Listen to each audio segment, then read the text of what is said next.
Hi ಎಲ್ಲೋ ನಮಸ್ಕಾರ. ನೀವು ನೋಡ್ತಾರ ಲೈಟ್ ಕ್ರಿಕೆಟ್ ಯೂಟ್ಯೂಬ್ ಚಾನಲ್. ಇವತ್ತಿನ ವಿಷಯಪ್ಪ ಅಂದರೆ RCB ವರ್ಸಸ್ GT ನಡುವಿನ ಪಂದ್ಯ ತುಂಬ ಹೈ ವೋಲ್ಟೇಜಾಗಿ ಕೂಡಿತು ಅಂತಲೇ ಹೇಳ್ಬೋದು. ಸ್ಟಾರ್ಟಿಂಗಲ್ಲಿ ಅದು ಮ್ಯಾಚ್ ಸ್ಟಾರ್ಟ್ ಆಗ್ತಿದ್ದಂಗೆ ಎಲ್ಲ ಕೂಡ RCB ಕಡೆ ವಾಲ್ತು ಅಂತಲೇ ಹೇಳ್ಬೋದು. RCB ಮಾಡಿದಂಥ ಎಫರ್ಟಿಂದನೇ RCBಗೆ ಗೆಲುವು ಸಾಧಿಸಿತು.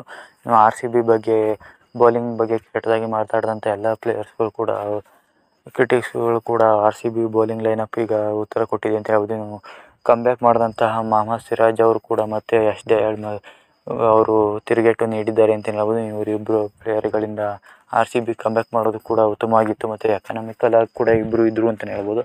ಇನ್ನು ಇವ್ರ ಜೊತೆಗೆ ಸಾಥ್ ಕೊಟ್ಟಿದ್ದು ಕ್ಯಾಮರನ್ ಗ್ರೀನ್ ಅವರು ಮತ್ತು ಅವ್ರ ಜೊತೆಗೆ ವೈಶಾಖ್ ವಿಜಯ್ ಕುಮಾರ್ ಅವರು ಕೂಡ ಸಾಥ್ ನೀಡ್ತಾರೆ ಅಂತಲೇ ಹೇಳ್ಬೋದು.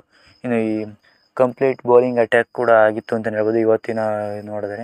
ಇನ್ನು ಸ್ಪಿನ್ನರ್ಸ್ಗಳಿಗೆ ಸ್ವಲ್ಪ ಏಟ್ ತಿಂದರೂ ಕೂಡ ಉತ್ತಮವಾದಂಥ ದಾಳಿ ಕೂಡ ಅವರು ಕೂಡ ನಡೆಸಿದ್ರು ಅಂತಲೇ ಹೇಳ್ಬೋದು. ಇನ್ನು ಸ್ಟಾರ್ಟಿಂಗಲ್ಲಿ ಇನ್ನು ವೈಶಾಖ್ ವಿಜಯ್ ಕುಮಾರ್ ಕೂಡ ಇಂಪ್ರೆಸಿವ್ ಕಾಣಿದ್ರು ಅಂತಲೇ ಹೇಳ್ಬೋದು.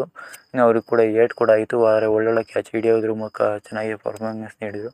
ಇನ್ನು ಕ್ರಿಸ್ ಗೇಲ್ ಥರ ಆಡಿದ್ದು ನಮ್ಮ ಫ್ಯಾಫ್ ಡು ಪ್ಲೆಸಿ ಅವರು ಒಳ್ಳೆ ಸ್ಟ್ರೈಕ್ ರೇಟ್ನಲ್ಲಿ ಅವರು ಬ್ಯಾಟಿಂಗ್ನ ಕೂಡ ಮಾಡ್ತಾರೆ.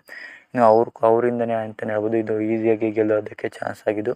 ಇನ್ನು ಅವರು ಅಷ್ಟು ರನ್ಗಳಲ್ಲಿ ಹೊಡಲಿಲ್ಲ ಅಂದರೆ RCB ಅವ್ರಿಗೆ ಇನ್ನೂ ಕಷ್ಟ ಆಗುತ್ತಿತ್ತು ಅಂತ ಹೇಳ್ಬೋದು.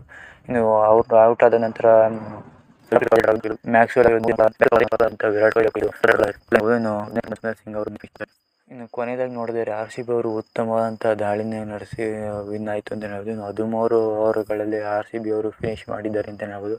ಉತ್ತಮವಾದಂಥ ರನ್ ರೇಟಲ್ಲಿ RCB ಮುಕ್ತಾಯಗೊಂಡಿದೆ. ಇನ್ನು ಉಳಿದಂಥ ಪಂದ್ಯಗಳನ್ನ ಕೂಡ RCB ಗೆಲ್ಲಲೇಬೇಕು.